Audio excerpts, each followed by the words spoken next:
همونطور که می‌بینید دارن آب به گوشت تزریق میکنن تا وزن گوشت رو 2 برابر کنن.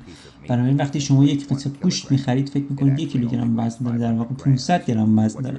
چیزی که می‌بینید میخ‌های فلزی هستن که برای تزریق آب به گوشت استفاده میشن تا گوشت رو حجیم‌تر و سنگین‌تر نشون بدن. در نتیجه مصرف کننده به ازای هر کیلوگرم گوشت 2 برابر قیمت می‌پردازه و این عمل به صورت دیوانه‌واری در حال گسترش در سراسر جهانه و در حال حاضر هیچ چیزی برای متوقف کردنش وجود نداره. این موضوع تکان دهنده است و این مسئله عمدتاً گوشت‌های فروخته شده تو سوپرمارکت‌ها رو تحت تاثیر قرار میده.